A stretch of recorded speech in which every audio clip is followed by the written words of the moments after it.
শত বছর 500, 700, 800 বছরের স্পন্টেনিয়াস যে বাংলা ভাষা, আপনারা যদি এটা নিশ্চয়ই মেনেই থাকেন যে সুলতানি আমলে বাংলা ভাষার একটা বিরাট গ্লোরি তৈরি হলো, এর মানে সুলতানি আমল থেকেই তো বাংলা ভাষা রাজকীয় ভাষা হয়ে উঠলো। কে বলতে পারবে চর্যাপদের আমলে বাংলা ভাষা রাজকীয় ভাষা ছিল? এটা তো গরিবের ভাষা।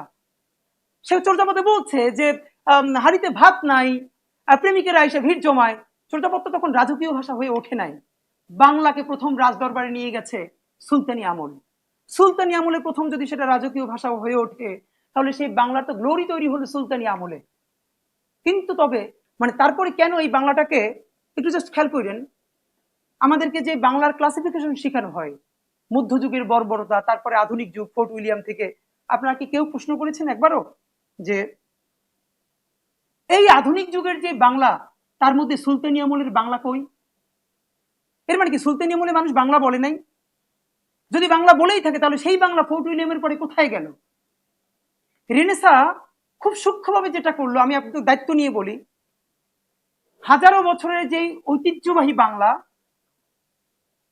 ফোর্ট উইলিয়াম কলেজের অপারেশন থিয়েটারের টেবিলে রেখে কেটে কেটে কেটে কেটে জনতার স্বতঃস্ফূর্ত ভাষা থেকে এটাকে যারা একটি গ্রুপের ভাষায় রূপান্তরিত করেছে, তাদের শীর্ষস্থানীয় নেতৃবৃন্দের একজন আমাদের বিদ্যাসাগর। আমাদের বিদ্যাসাগর ফোর্ট উইলিয়াম কলেজের অপারেশন থিয়েটারে কেটে কেটে কেটে কেটে সেখানে দাঁত ভাঙা তৎসম শব্দকে তিনি ঢুকালেন, তিনি এবং তারা। তাহলে প্রশ্ন হলো, তার আগের গল্প কই? আগে যে বাংলা শব্দ ছিল সেগুলো কই? থাকবে কি করে? আপনার তো প্রেস নাই। আপনি ভাবেন, আবুল মনসুর আহমেদ আল্লাহ খোদা লিখছেন 500 বছর 300 বছর আগের না, 100 বছর আগেরও গল্প না, তবুও তিনি প্রেস থেকে ছাপাতে পারছেন না। তাহলে সুলতানি আমলের বাংলা শব্দ মুখে মুখে ছাড়া আপনি কোথায় ডকুমেন্টেড পাবেন? আপনার প্রেস কোথায়? যে রাজনৈতিক আলাপটা কেউ তুলে না, যে রেনেসা পুরো ইউরোপের পলিটিক্যাল মুভমেন্টকে বদলাই দিল, চেহারা বদলাই দিল, সেই রেনেসা কি করে বাংলায় এসে, বেঙ্গলে এসে একটা প্রচন্ড দাস জাতি তৈরিতে হেল্প করলো?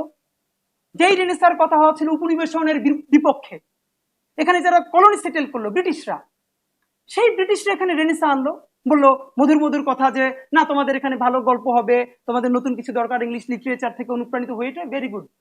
মাঝখানে সেই রুহুটাকে মেরে দিয়ে কি করলো? এই রেনেসার বুদবুদ তৈরি করে এখানে পলিটিক্যাল মুভমেন্ট দাঁড়ালো না।